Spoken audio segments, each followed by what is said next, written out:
Yeah, what's up with the DJ Premier Twitter page? Yeah, real DJ. You know what? I'm not really into Twitter like that, but when I seen that, I was like, wow. But I figure, I said, man, just like what Kanye does, like I don't follow everybody and all of that, but sometimes I got things I got to say, and I even look at the certain questions people ask me, like, is it true you didn't produce the record for 8? And I can actually clarify and say, I didn't. Shout to Brink, who did that. He's from Austria, out in Europe, and he's a friend of 8's, and he did the majority of the album. And just little questions. There's always those silly questions like, yo, my man is nice, and where can I send you the music? I don't answer those because it's like, if I put an email up, it's gonna go crazy and just get out of hand.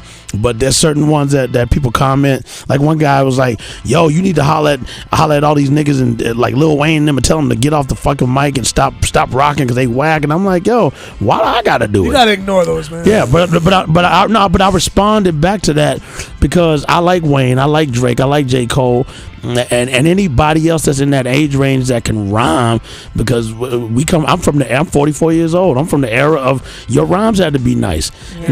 And for 22-year-olds in this generation, being that most of them don't respect the hip hop culture, and they can't talk about anything past 2000. You know what I'm saying? You can't have a conversation with most 22-year-olds about hip hop. So it's like you that really sucks, man. That's the suckiest part of hip hop. Rock and roll fans, you see the 12-year-olds looking at the Ozzy Osbournes like, vinyl. Yo, rock and roll fans collect vinyl. Yeah. They go out of their way to get the. Why is that? Is it a like how we were raised culture thing? Absolutely. This is what happened. Hip hop the product lost its value because people aren't putting product out; they're just putting music out. Yeah, that's why like someone like Freeway is dope because he put out the ill album cover that you open up and with the wallet and the wallet. People and all are gonna have to start doing that. Shout to Sadiq at Rhyme Sayers too for that, man. That was a dope idea, and shout to Jake One, but that's the thing. I could talk about I know Waka Flocka's. I know all the Waka Flocka's current records, but I also know Rakim is dropping something, or if Big Daddy Kane's about to hit the road. Like I know the younger. Like I study. It's like studying. Also has to do with whack DJs. You got to study both, and most DJs don't have the knowledge either, and the DJ is the number one jump off of the success of hip hop. You know what I'm saying? Yeah. We set the tone. So when a DJ doesn't follow that, which I'm glad I also, we're neighbors. We're all family at Sirius XM. I'm over at Hip Hop Nation, which is XM 67. That's Sirius 40. And I do a show every Friday night from 10 to midnight called Live from Headquarters.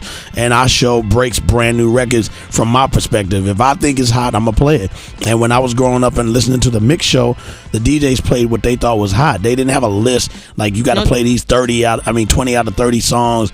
Or you're fired. It's like now hip hop should not have a playlist from a program director. Yeah, a program director who a lot of them, I guess, for like top 40 records probably don't even really know or aren't in tune with music. Nah, I feel like that should be like illegal at stations. Play what you like, play what's from the heart, and just play good music. And then that's why Satellite's winning. And then when the passion, when major labels took the passion out of it and the money started to get good and everybody started getting big budgets, that also took away from caring how to make a record too, because you start looking at that money and the numbers is like, damn, man, I can either take the $500,000 and suck a dick, or stay broken and gradually raise my popularity and struggle a little bit. Like same thing with my label.